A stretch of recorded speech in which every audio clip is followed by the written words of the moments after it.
Janga joli, oh nazelo saigo, oh singayona, oh bisemukama, oh janga joli. Hallelujah. Oh nazelo saigo, oh singabyona, oh bisemukama,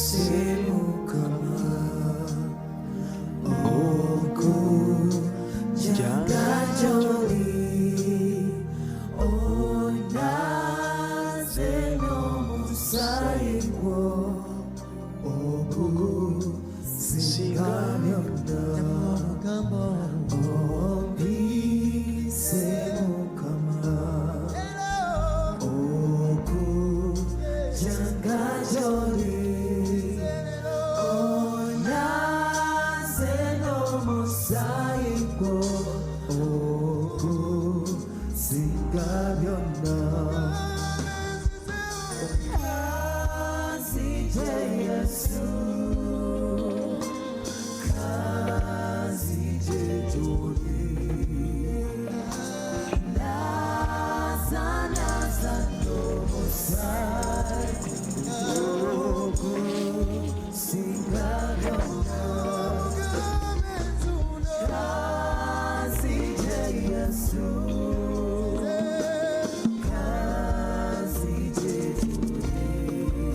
Hallelujah. Mukama yebazibwe, erinnya lya Mukama waffe Yesu lyebazibwe nnyo. Njagala kulamusaako nnyo mukwano gwange yonna gy'osinzidde mawanga eg'enjawulo, Saudi Arabia. Twagala okwebaza Katonda ku lw'obulamu bwammwe. Njala obajjukiza nti mwajjula omwoyo ne mukunakuna, era ekikompe kyammwe kiyiwa. Mukama tabeerabiranga, Mukama abamanyi. Njagala kutumira ku mikono gyaffe mwenna abali ewaka nga mukolera waka, mulina obuvunaanyizibwa bwe mutwala okulabirira abantu abo ewaka, abaana, obuvunaanyizibwa obw'enjawulo. Twagala okwebaza Katonda ku lw'obulamu bwammwe abawadde amaanyi nate okulabika nti mukola emirimu egyo. Bassebo ne bannyabo, omulimu ogwo gutwale nga gwa muwendo, gutwale nga gwa kitiibwa. Bakama abo tobaboggolera, tobavuma, toyomba. Amiina. Niyinza okukitegeera nti bayinza okuba nga si bangu, bayinza okuba nga babi nnyo ekigendedde ddala ewala, naye bw'obanga obulamu okyabulina, okyalina akadde ako akakwata essimu n'owuliriza enjiri efaanaganako bweti, mukwano gwange weebaze Mukama, weebalize ddala Katonda. Eriyo atasobodde nga tayinza, nga bukya atambula kugenda kukola mirimu eyo, nabe waabwe tabawulizangako. Naye twagala okwebaza Mukama ku lw'obulamu bwo n'olwa bonna abali mawanga ag'enjawulo. Waliwo abali mawanga Bungereza, waliwo abali mu Germany, waliwo abali mu Uganda, waliwo abali mu bifo eby'enjawulo, Kenya, Tanzania, waliwo team Jordan, waliwo team Dubai, team Abu Dhabi. Yonna gy'osinzidde osobola okutugamba wansi awo team wa gy'osinzidde, team Saudi Arabia. Twagala okwebaza Katonda ku lw'obulamu bwammwe mu linnya erisinga amannya gonna erya Mukama waffe Yesu Kristo. Olunaku olwaleero lunaku lwakubiri, yes, I beg your pardon. Olunaku lwakubiri twebaza Katonda lwa omulimu gwakola mu kifo kino. Ennaku z'omwezi ziri 28, omwezi nno tugumazeeko, tuyingidde ddala omwezi ogwokusatu. Tulaba ate omwoyo omutukuvu kyayogera n'obulamu bwaffe. Olina Nicholas mabega w'emizindaalo gino egya Just Gospel Media Uganda, omuweerezaawo okulabika nti no ngutwalira ddala mu ddakiika zigenda kubeerera ddala 30 oba oliawo 4, tumale tugende ate ku nsonga endala. Olunaku olwaleero tuli mu kutunulira ku kye tuyita the fivefold ministry mu kanisa ya mukama waffe Yesu Kristo. Nga ministries zino ziri 5. Mukama yebazibwe. Kye tuyita fold kye kintu ekiri awamu ekikuŋŋaanyiziddwa awamu. Amiina. Nga kyegasse wamu. Fold. Mukama yebazibwe nnyo. Tuzze tulaba obuweereza obw'enjawulo, twalaba bannabbi, ne tulaba abasumba, ne tulaba ababuulizi b'enjiri olunaku olw'ejjo. Olunaku olwaleero njagadde tutunulire ku teacher ayitibwa Omusomesa mu mulimu guno ogwa mukama waffe Yesu. Tuyinza okuba tetubimazeeyo nnyo byonna olw'obudde. Tulina line up ya teachings banange nnene nnyo nga gye nkikomeza, kuba ndaba omwaka gulinga oguweddeko ku byebyo bye tulina okulabika nti no tuteeka mu bulamu bwo okule. Amiina. Kitaffe omulungi omwagalwa, njagala kwebaza ku lw'obulungi bwo, njagala kwebaza ku lw'omukwano gwo gw'olina gye tuli mu maanyi ag'omwoyo omutukuvu. Buli Katonda omwesigwa atatulekereranga, otumanyi era otuyita baana mu linnya lya Yesu. Tuwambatire ng'enkoko bwe wambatira obwana bwayo mu maanyi ag'omwoyo omutukuvu. Nga tugenda okuyigiriza, tuwe omwoyo okuyiga. In the name of Jesus Christ I pray. Amen.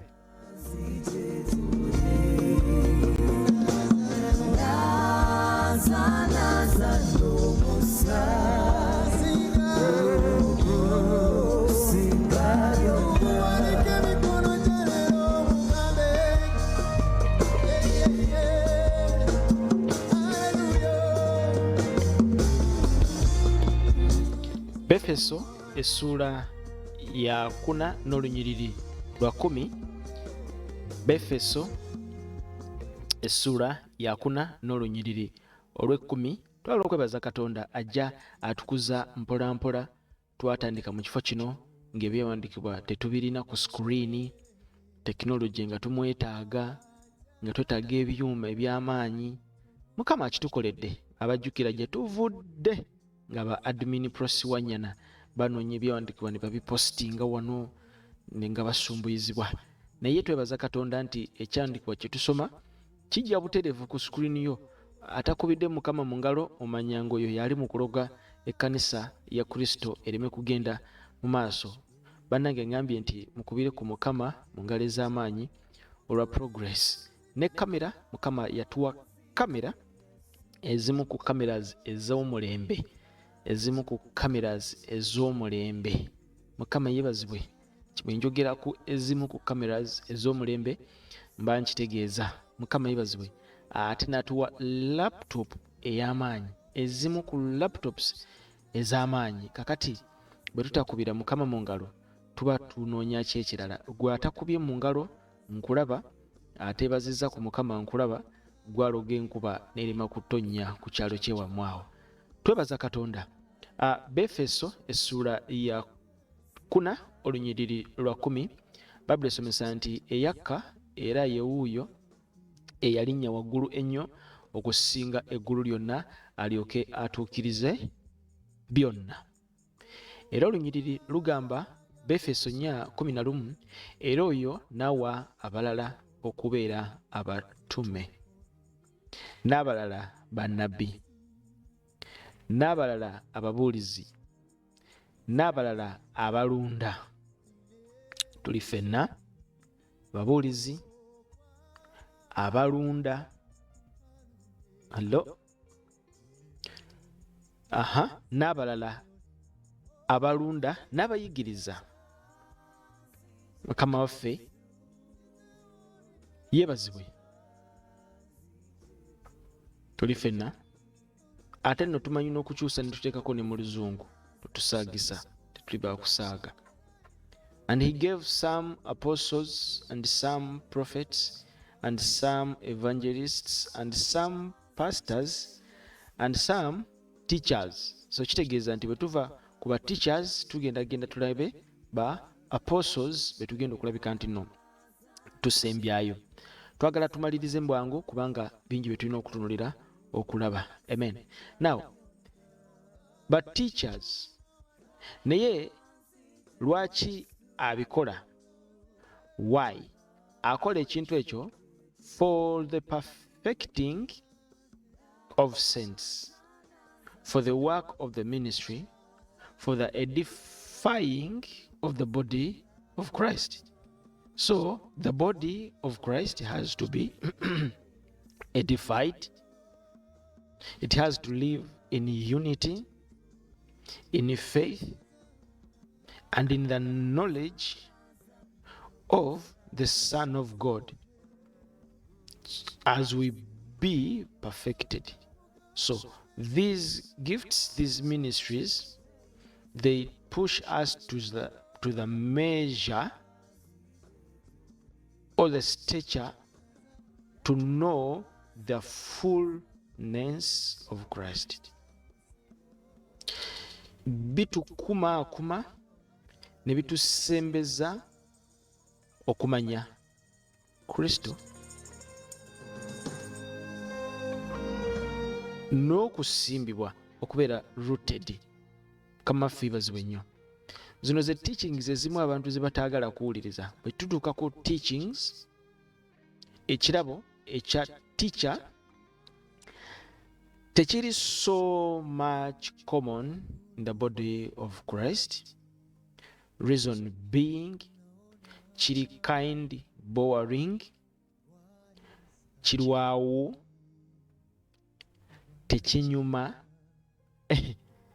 kyakwetooloola, sooka oddeko emabega, sooka okomekaawo, full stop, tunaatandikirawo enkya, mweraba. Amina. So that is the teaching ministry. Teaching ministry, communicating biblical truth, okuyita mu kuyigiriza okuyina okulabika nti nokuzaala ebibala. There must be a transformation of lives. Mukama yebazibwe. So a teacher covers a series of teaching mu mubiri gwa Kristo in a larger portion. Mukama yebazibwe. Kubanga ye buli lunyiriri lwasoma alulaba mu episode. Buli lunyiriri lwasoma aludiginga deep okumanya ekiri mabega waakyo. So a teacher is informative. The teacher illuminates the church about the mysteries of the Word of God. Awe kitangala, as in he enlightens the body of Christ about the Word of God. So he brings out the deeper revelation of the Word of God, which must create transformation mu bulamu bw'abantu. In other words, a teacher has to be educative. Kubanga he creates courses and workshops, trainings to seek equipment mu bantu ba Mukama. Kama waffe yebazibwe. Are building our skills mu kanisa, reading skills, culture. Amina. Are facilitating, are cultivating an environment ereetera abantu okusoma ekigambo kya Katonda nga tebakisoma nkuba ejja, wabula ng'asoma ekigambo kya Katonda ng'amakulu gaakyo kiki ekiri emabega w'ekyawandiikibwa kino, si kusoma busomi n'adduka emisinde. A Bible teacher tekitegeeza nti alina okuba ng'amanyi ebyawandiikibwa bingi. Nedda. Bible teacher, it is just a spirit, a ministry eri ku bulamu bw'omuntu etambula naye. Nga ne waba tamanyi byawandiikibwa bingi mu mutwe, kubanga ku ye kuliko a spirit etambula wamu naye, ne bw'osoma ekyawandiikibwa nga takisomanga nako naye n'okisoma mu bukyamu, munda mu ye ajja kumanya nti kyandikibwa kyosoma ekifu, era ajja kugamba nti nedda, I doubt. Era ajja kukulaga nti engeri gy'osomesezaamu nfu. That's not the way the Bible teaches. So a teacher is someone responsible for instructing others in the way of God, okuyita mu kigambo kye. So he instructs others in the word of God. Kama ife ibazibwe. They break down the word of God. Bakibreakinga olunyiriri lumu, basobola okulu-breakinga down ne bazibya olunaku lulamba nga bali ku ekyo, just olunyiriri lumu lwokka. Asobola okusoma olunyiriri lumu n'alwetooloolako. A Bible teacher tekimwetaagisa kusoma Bayibuli n'agimalako n'agiteeka wali, then he qualifies to be a Bible teacher. A Bible teacher tekimwetaagisa kugenda mu Bible school nti asome bamutikkire degree afune doctorate nti kakati oyo afuuse Bible teacher. Tulabye ba Bible teachers bangi abasomezi doctorate ng'olunaku olw'olwaleero Yesu bamuvuunula kifuula nnenge. Tulina abantu bangi abamanyi ebyawandiikibwa mu mutwe nga babifukumula mu by'obufuukumuzi ng'enkuba eva mu bire. Matayo 8:8 agamba bw'ati, Luka 18:18 agamba bw'ati, nyinjiriri ziva mu mutwe. Right now nga gye bali bamaliriza bali mu kubuulira njiri nti ekirabo ekibala Adamu ne Eva kye baalya mu lusuku Adeni yali sex, nti beegatta. Okategedde? So ali so totally different. A teacher alina spirit eri ku bulamu bwe, esiriikirira neewuliriza ekigambo n'essensinga danger ng'omubuulizi tannaba na kukifulumya mu kamwa. That is a teacher.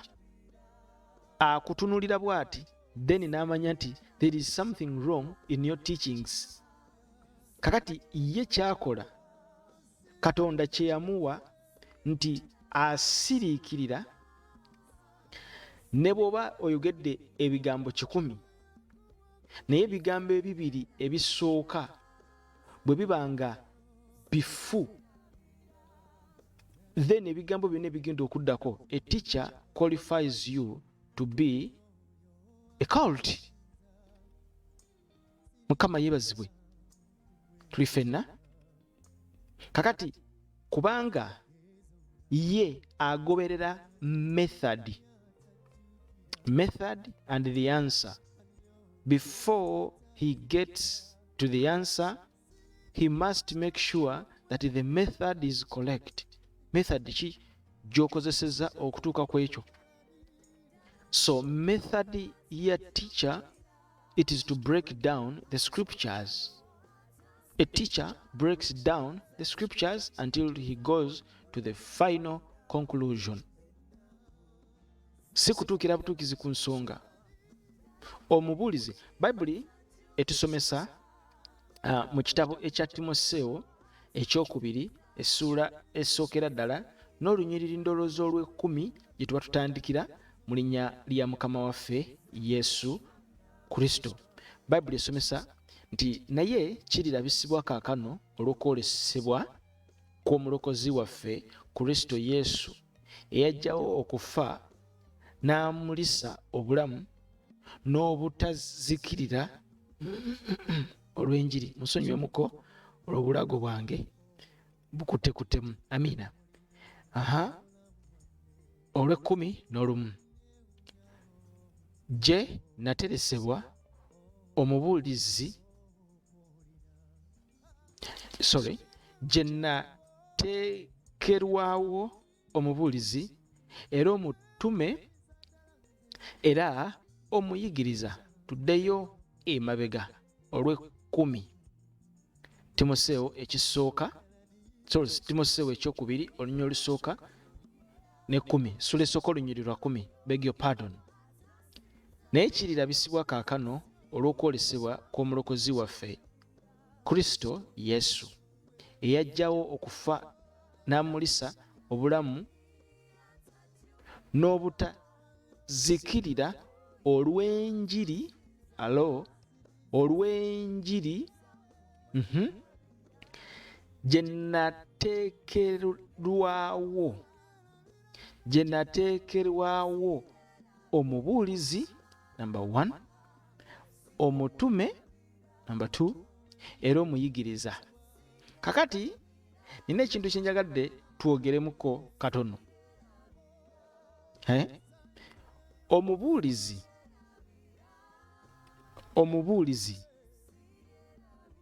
gamba muno omubuulizi, that is a preacher. Omutume era omuyigiriza byanjawulo. Naye in this case omutume Pawulo ayimirira ng'akulaga nti abiyimiriddemu mukadde ako, abiyimiriddemu mu budde obwo. Omutume abiyimiriddemu. Omutume asobola okubuulira enjiri. Omutume asobola okuyigiriza. Tukaddemu ffenna asobola okuyigiriza. An apostle can teach. Lwaki? Nti kubanga naye ayina instructions z'alina ezidirectinga omubiri gwa Kristo. Tukategedde. Lwaki akiyimiriramu? Nti ayina directives naye z'ayimiriramu ng'eza teacher. Ayimirira na instructinga. A teacher asobola okuyimirira n'agamba nti that is wrong.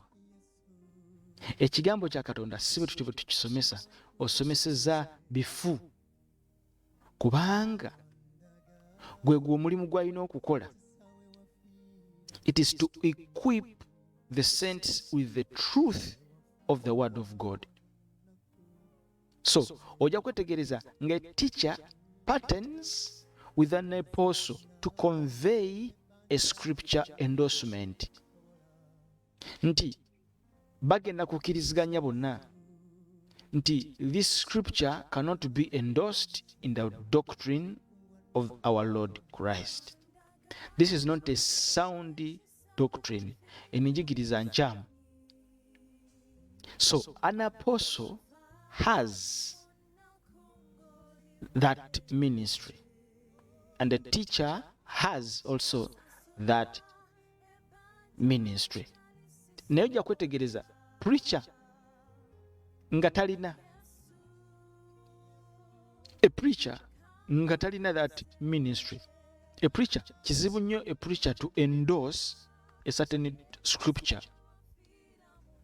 It is very hard for him to convey the scripture endorsement of the missions of God. It is very, very hard for a preacher to articulate the weight of the word of God. Kiba kizibu kubanga ye focus ebeeremu ayimiridde ku lunyiriri lumu lwokka, agenda kulufuula topic of the day. Asoma olunyiriri lumu, Yesu n'aserengeta e Nazalesi n'agera awo n'atandikira awo. Yesu nga bwe yakkirira e Nazalesi, awo naawe nkulaba okkirira. Ye very, very hard okubuildinga enjiri.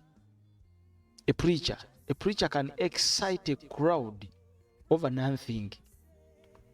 Ogenda okulengera ekibiina kyonna kiri mu kukuba mu ngalo. Then a teacher wabanga wali mu kibiina ng'atudde n'awuliriza awandiika wansi n'amanya nti ono abatomezza wano bali excited, it's very good, naye balina okuvaayo ne bajja ne bategeera ate ensibuko yaakyo. A preacher mwangu nnyo okujja okubagamba wanika emikono gyo, kikyo nkulaba ogenda kukitwala, wanika emikono mu bbanga. Katonda alina kyateeka mu nsawo yo. Dikire yalinga emmotoka yo gitwale, twala ettaka lyo, twala ettaka lyo, twala. Kati ate ye Omusomesa ajja kujja akulage batwala batya. ajja kugamba nti omuntu yenna atwala nga takoze oyabeera mubbi, so olina okukola.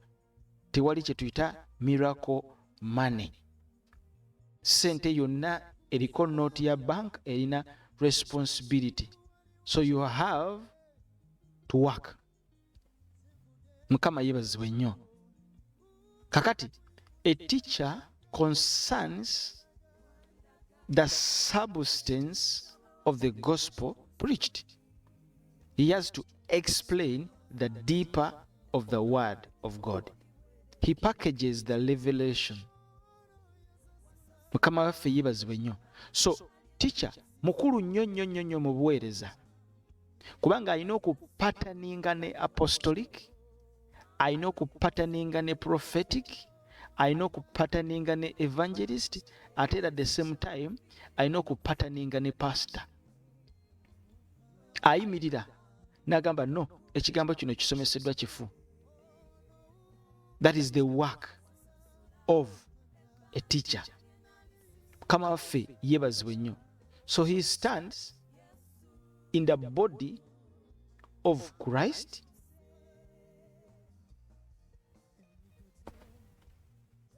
to equip the saints, okuyita mu ebyo ebiyigirizibwa. Mukama waffe yebazibwe nnyo, tuli ffenna. Kakati osobola okubeera nga oli teacher, osobola okuba nga oli teacher n'okolagana wamu ne apostolic. Teacher asobola okutambula wamu ne apostolic. Apostolic asobola okutambula wamu ne teacher. That's why nti Apostle Paul yeeyogerako nnyo as a teacher and an apostle. Mukama waffe yebazibwe nnyo. Yennyonnyolako nga a teacher of Gentiles. Mu Timoseewo ekisooka ndowooza eyo. Timoseewo ekisooka ndowooza eyo 2 n'olunyiriri olw'okumeka eyo. Olw'omunaana, olw'omusanvu, olw'omukaaga, olw'omusanvu. Timoseewo ekisooka 2:7. Bayibuli esomesa etya? Tuwe Bayibuli. Nze kwe nateekerwa omubuulizi era omutume, njogera mazima sirimba, omuyigiriza w'amawanga olw'okukkiriza n'amazima. Wangi nze kwe nateekerwa, walo nze lwe nateekebwa, nze kwe nateekerwa omubuulizi. Bayibuli tusomesa mu Bayibuli yaffe ey'oluzungu, tujjujeyo. Bayibuli yaffe ey'oluzungu egamba whereunto I am ordained a preacher and an apostle. I speak the truth in Christ and lie not. A teacher of the Gentiles in faith and verify and verity. Sorry. Kakati Apostle Paul akulaga at the same time he can stand a preacher, he can stand a teacher of Gentiles. Mukama waffe yebazibwe nnyo. Kakati gwe mulimu guno gwe twaweebwa. We endorse the teachings in the church. Ekkanisa esobola okuyimirira ng'erina apostolic, ng'erina ne teaching, erina a teacher mu kkanisa. Baba baakawulira buwuliza ekintu nga kifulumye mu kamwa ne bakutegeerezaawo. Muzeeyi wange edda oli bwe yajjanga teyakyazakyazanga nnyo bagenyi kujja kubuulira njiri, kubanga ye yagambanga buli mugenyi ajja alekawo ebibye okubijja mu bantu singa bibadde bifu lutalo, kubanga ono abaddewo wiiki ejja tajja kubeerawo, oba ono akomewo ate lwiki ojja oli agenze taliiwo. So okuteeka omuntu mu kifo muzeeyi okukuwa omuzindaalo obuulira enjiri, olina okuba nga otambuddeko naye, alina okuba ng'akumanyi okukuwa ekituuti okubuulira nnyo nnyo. Okukuba obukubi ebyuma, okukuba obukubi eŋŋoma, olina okuba nga obaddewo mu practice. Singa oba nga tobaddeewo, byesonyiwe togenda kubeerawo, tujja kuba engalo. Singa gwe agenda okubuulira nga bakuwadde okubuulira wiiki ejja, ng'erero ekkanisa olero tuli mu kusaba n'okusiiba olw'abaweereza ne service, kubanga ffe services twaziteekanga maaso ga Katonda. Sunday service, Friday tubeera mu kusaba na kusiiba, Saturday tubeera mu kusaba na kusiiba ng'abaweereza. Okusiiba n'okusaba okwo tukuvaamu ku makya ku Sunday. Tukuvaamu ku makya ku Sunday. Kati abamu beeyongera nayo service ne bagikuba nga bonna bali mu kusiiba. N'osooka ompulirira emizimu egikaaba obukaabi nga temunaba na kwogera. N'osooka owulira abantu bwe bawona endwadde. Mukama yebazibwe. Sunday service eyo, evening akawungeezi, singa oba omanyi nti oli bagenda okubuulira mu wiiki, wiiki eyo mu kusaba n'okusiiba n'otayitawokko, n'otabeera wamu naffe, owedde togenda kubuulira, tojja kubuulira. Kiba tekisobokera ddala, kubanga ogenda kuweereza ebintu bye tutamanyi. Kama yebazibwe nnyo. Nga Friday mutandika okusiiba, Friday olunaku lwonna, Saturday ne musiiba naku lwonna, Sunday ku makya lwe mugenda ne mufuna ku kikopo ky'amata n'ejjuuni n'omuwogo n'omumonde ne mulya, kati ate ne mukkirira. Olumu haleluya, gamba muno nti Yesu ono anyuma. Amiina. Mugambe nti obuweereza bunyuma ng'obutegedde. Kakati ministry eno ey'obusomesa nkulu nnyo mu mubiri gwa Mukama waffe Yesu. Singa obuweereza bubeeramu bubeezi babuulizi bokka, omubuulizi tasengejja bigambo byagenda kwogera. Omubuulizi ye kimusaze mu matu kyayogera, kimusaze mu kamwa kyayogera, tataliza kyonna ekimusaze mu kamwa kyayogera, kubanga omubuulizi amanyi n'okubabuuza mpozi tukomyewa.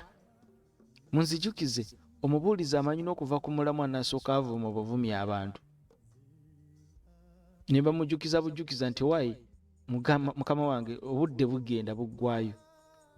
Just a preacher aliwo kuba exciting into your spirit. Muveewo osobola okubuuza omuntu, omusajja abuulidde entuuyo zonna zonna nga zikulukuta, n'omubuuza oyizeemu ki? Nga sitegedde nnyo naye omusajja abuulidde enjiri. Ayi omusajja oyo abuulira enjiri, egwenge kyo kwokoma. Kakati the office of a teacher exists to ensure the spiritual growth of the church. That is the truth.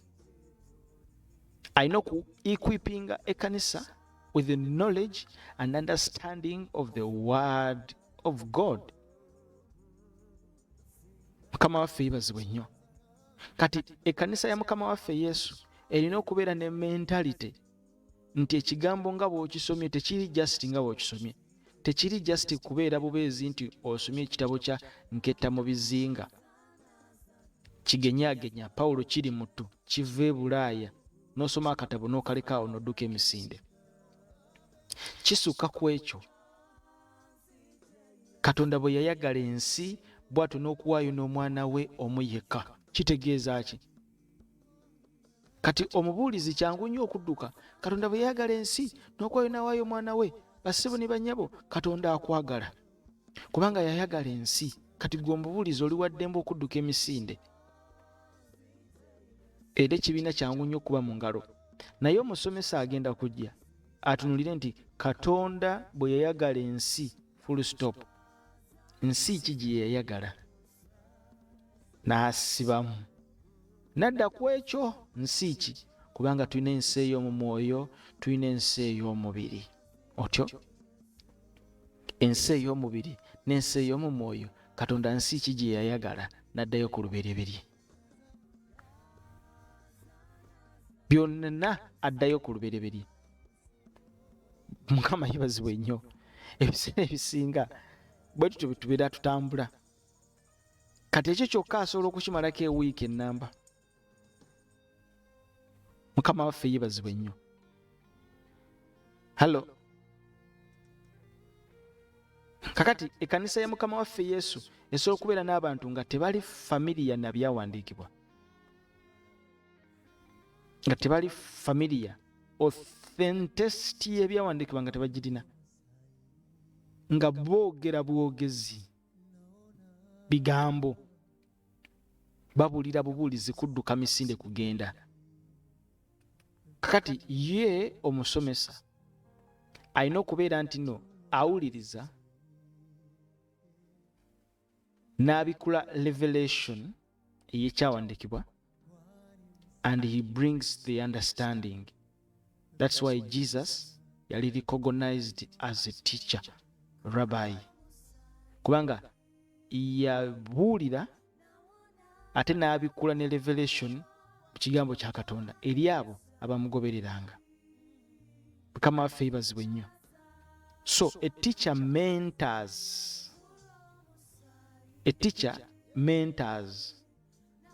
He mentors people to know the deep meaning and the secrets of the word of God. Si kudduka misinde.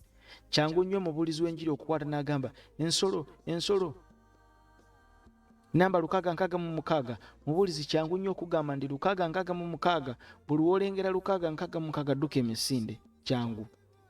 Naye ate omusomesa alina okutuula wansi n'asiriikiriramu. Kati omusomesa tekitegeeza nti alina ebyawandiikibwa bingi nnyo mu mutwe bijjudde, mu mutwe gwesera. Nedda. It is the spirit that is in his life to open the deeper secrets of the word of God. Kiri kibeera ku ye. Asobola okuba nga tamanyi byawandiikibwa, asobola okuba nga amanyi ebyawandiikibwa, naye okusinziira ku ekyo kiri ku bulamu bwe n'agamba naye nedda, waliwo ekizibu wano, nedda, kino si bwe kiri. So he overlook and he brings understanding of the deeper word of God. Mukama waffe yebazibwe nnyo. Teacher tetugenda kumulwako nnyo kubanga obuweereza bwe buli open, bweyoleka. Mukama waffe yebazibwe nnyo. So a prophet twamulaba, a prophet naye asobola okuconveyinga scripture, akola kye bayita unpackage of a revelation. Prophet okubikkulira ye ate kwabeera aleeta kubeera kwa njawulo nnyo ku teacher okubikkulira kw'ekigambo kya Katonda. Prophet ye ate kiki? Audibility ye nga as a prophet ye aleeta ekigambo Katonda kyayogedde. Gw'osomeseza agenda deeper mu kigambo kyo kisomese gw'amanyi, ye agenda kuleeta audible note. Ge bw'ati bw'ayogera Mukama, kino ne kino ne kino, okusinziira ku kino bwenti bwendaba. Tusabe. However, nga naye asobola okubikkulirwa ekigambo kya Katonda n'akibuulira. Kakati evangelist ye abeerawo ku explaininga just the gospel. Gospel amawulire ga Mukama waffe Yesu amalungi. Gospel amawulire amalungi. Gegaliwa Yesu yazaalibwa, yafa, n'azuukira, adda, akomawo, ye mulokozi. Mukama waffe yeebazibwe nnyo. Kati yababuulira mulokoke, mwenenye. Yesu ye Mukama. Talina budde bugenda kutuula wansi akusomese Yesu abeera atya Mukama. How does he become the Lord of your life? Kama yeebazibwe nnyo. So that's why twetaaga all of these gifts in the body of Christ. Why? For edification. Lwaki Mukama tabanjagalira? Kitange omulungi omwesigwa, njala kwebaza nate olw'ekibiina kino mu linnya lya Mukama waffe Yesu Kristo, mwana wa Katonda oyo abeerera ddala omulamu. Kwebaza olw'abantu bano banyeka buziba w'omusaayi gw'omwana gw'endiga ogweka ku musaalaba.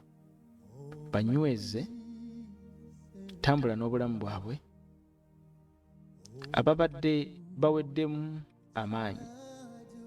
Mukama banyweze Mukama. Tokkiriza bulamu bwabwe kuliibwa, tokkiriza. Basisinkane, bawonye, basisinkane Mukama, bawonye.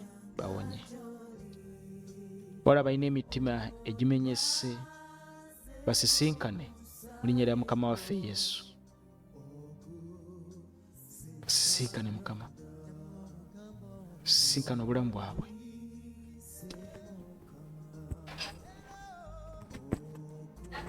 Mu linnya lya Mukama waffe Yesu. Webale gwe ataggwaawo, wegulumize Mukama. Wala batakukkirizanga nga tebakumanyi na kukumanya, nga tebakutwalanga kubeera omulokozi waabwe. Taata, bateeka maaso go. Kisa kiri ekyalokola obulamu bwaffe, ekisa kiri ekitulondola ne kitulokola, leka kibalokole mu linnya lya Mukama waffe Yesu.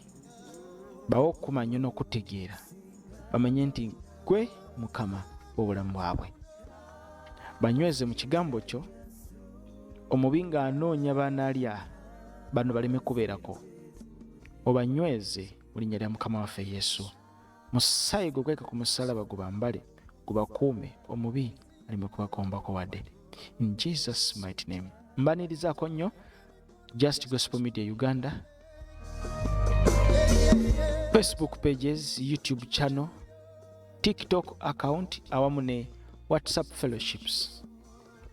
Admins bajja kuba babaterawo links awo eza fellowships mu linnya lya Mukama waffe Yesu. Ekikuleeta kuyiga, kusoma, kweyongerayo, kukozesa ekyo ky'olina munda mu ggwe kigasa obuweereza, ate naffe nga wetuzimba omulimu. Jesus mighty name. Mutusabire buweereza buno tubuteekateeka kubuzimba ku ground. Agulumizibwe Mukama. In Jesus mighty name. Amen. Bye bye.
Wow.